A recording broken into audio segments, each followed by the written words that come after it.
Hey everybody, it's PartyElite, and you might know me from my own YouTube channel centered around strategy, management, and sim gaming. But today, I'm here in collaboration with Paradox to help you in surviving the aftermath.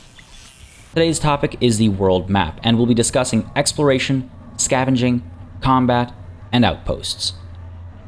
The world map is an essential layer of surviving the aftermath, and if you don't learn how to take advantage of it right from the earliest of days, you'll find yourself in trouble. The world map is where you'll find resources you might need before you're able to manufacture them at your colony, and it's also where you can find vehicles and acquire the science points essential to unlocking new technology. The primary way to interact with the world outside your colony is through specialists.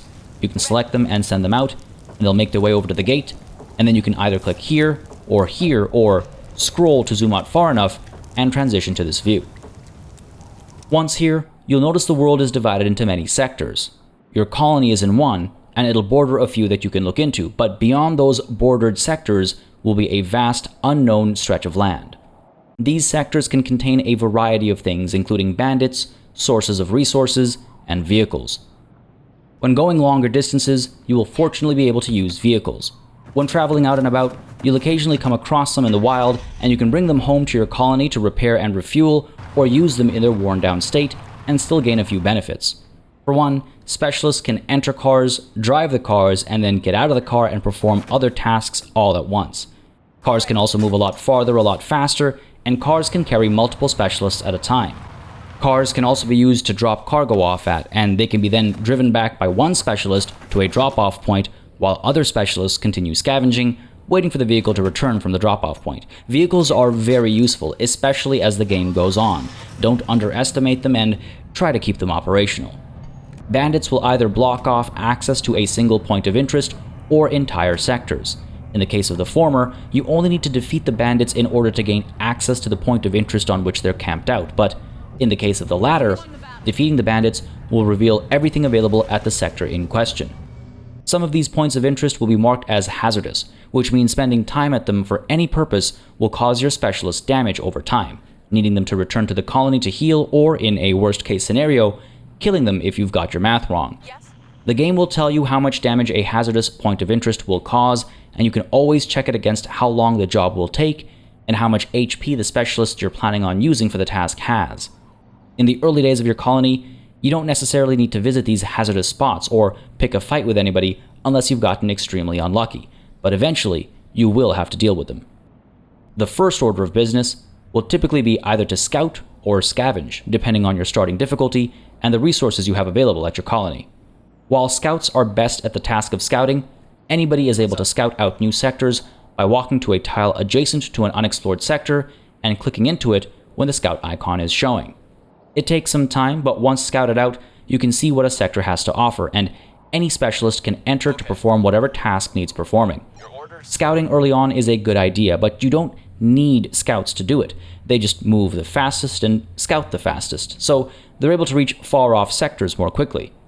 In the early days, a scavenger or scientist can scout just as well. Don't prioritize scouting over the acquisition of actual resources, though. As I said earlier, depending on your difficulty settings and start, you might need to quickly rush to scavenge certain resources instead. As with scouting, you don't have to send a scavenger to do scavenging, but they work the fastest. In order to scavenge, you just need to select your specialist in the world map and right-click on any point of interest with resources indicated above it. Before you send them over, make sure to check the actual quantity of the resource available at the location. Sometimes the same resource will be available at two separate spots, but one will offer more returns than the other. Either way, once you've sent a specialist over, they'll get to work based on their rate. As you can imagine, scavengers typically work the fastest, but keep in mind that you can interrupt the scavenging process at any time if you want to.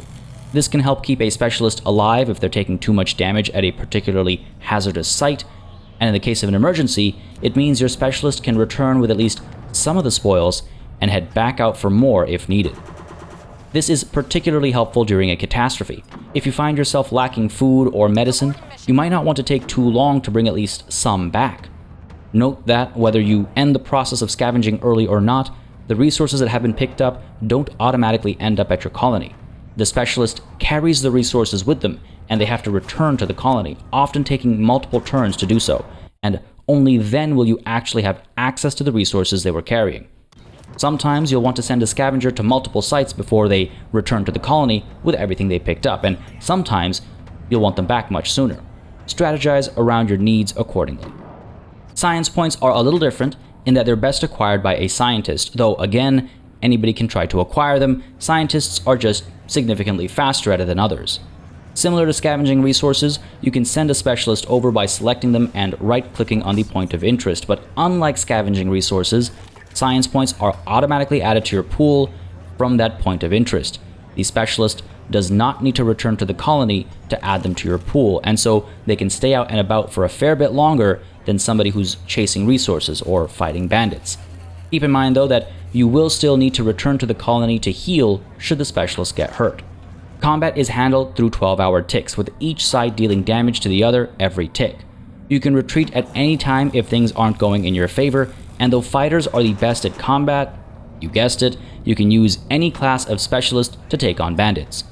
Fighting will help clear out points of interest or entire sectors, and though you can try for a pacifist run, you might find yourself desperate for resources from time to time, and desperation tends to send moral compasses spinning.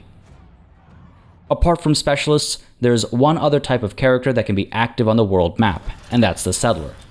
Once you research frontier outposts and build an outpost depot, you'll be able to train your specialists into settlers. Keep in mind that this consumes the specialist. They will not return from this decision, so pick only the ones that you no longer need, and consider this a good reason to always accept specialists that are available to you. Once a specialist is made into a settler, they can be sent out into the world to establish one of various kinds of outposts. Note that establishing the outpost will consume the settler. They will not return from this decision, even if you choose to demolish the outpost. You need to be very selective about these outposts as a result. You can only build one outpost per sector, so again, you need to be quite selective. Research outposts will take advantage of research stations that are marked with the cogwheel icon and generate science points accordingly. Transport stations act as drop-off points where specialists can drop off resources they're carrying, meaning they don't have to return all the way to the colony to bring resources home.